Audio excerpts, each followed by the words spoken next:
Good times, great music at 2NURFM 103.7. Okay, this will be a little bit different. Our exercise physiologist, Mark Goswell, is here, and today he wants to talk about the flexor hallucis longus. And Mark, what prize do I get for actually pronouncing that correctly? Good morning. Well, there's no prize today, mate, because you wrote it down. You didn't remember it. So. Oh, you just ruin everything.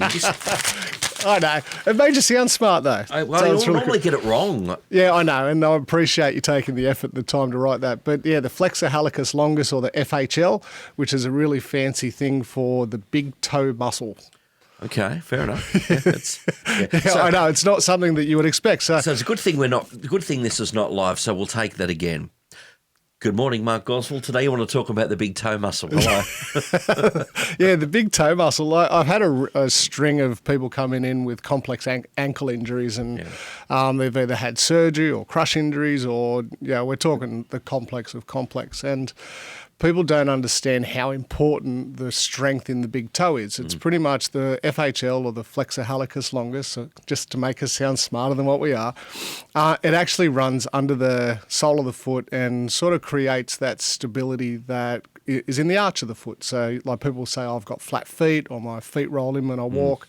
And a lot of it actually comes from that big toe muscle strengthening. So compared with the rest of the foot, like how important to all of this is the big toe versus, say, the dudes at the other end? Look, you could literally, this little piggy went home. You could, those little piggies could go and never come back. So like you could lose the outside three toes, and it'll make an impact, but not it's something that you could still function with and get around.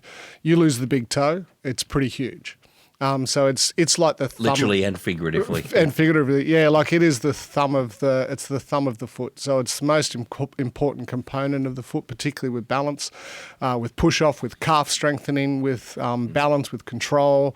So it's incredibly important. And so when you're getting these foot and ankle issues, you can actually do an entire big toe strengthening program that makes a significant difference in terms of our control and stability around the actual foot. You were telling me before you actually went through this process with a client in the last couple of weeks, a young fella, where you actually were able to, because he had some problems that you couldn't. He had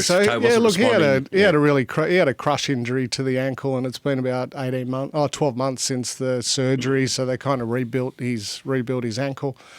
And he's getting pain with walking and some limitations and restrictions, and he gets pain with getting up and down out of the chair. And so I literally did the assessment and held his big toe, and I've gone, push against me, and he had absolutely nothing.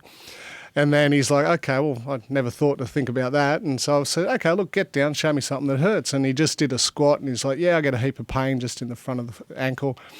So I got down on the ground, and I actually manually did what his FHL, or the flexor hallucis longus, is supposed to do, and supported his foot and his arch, and then he squatted pain-free for the first time in sort of 12 months. And when I got up, he's like, he was quite shocked. And then I've gone, dude, so we're going to do a big toe strengthening program. And he just lost it and laughed. But we're able to show that what the muscle is supposed to do actually can improve our function. Yeah, amazing is that every body part has a function. It's not till that they actually are out of commission for a while you realise how important all these moving parts are that we just have.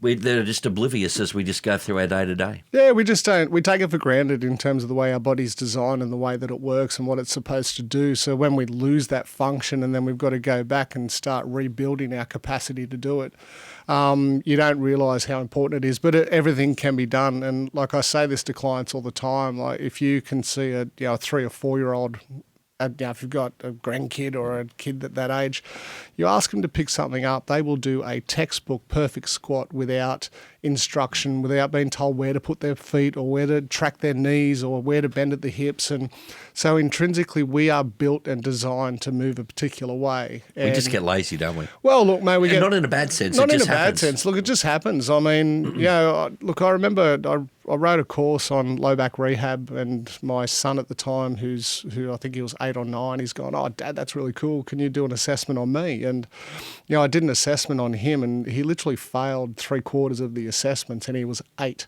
But, he was in the 100th percentile of his growth spurts. He was, he's 6'3" now. So, and his movement patterns and everything had actually started to break down at that age. So it's kind of crazy, but we've got to learn to use every component of our body that we need to, and it's just probably more important after injury. I'd also like to point out there's a bit of time between those 2 points of time too. He's not 8 and 6'3" at the same time. Good point. Yeah, he's like almost 18. So, as always, a pleasure, Mark Goswell. This time with the flexor hallucis longus. That's very close. Flexor hallucis longus. Look it up. It's a really cool muscle. Or just look to the big toe. Look to the big toe. Say hello to it. Close enough for us. It's always a pleasure, Mark. We'll catch you next time. We will be here. You can actually give Mark an email right now if you'd like to have him cover a couple of issues that you may have been thinking about over the last couple of weeks. Shoot him some feedback at askmark@2nurfm.com.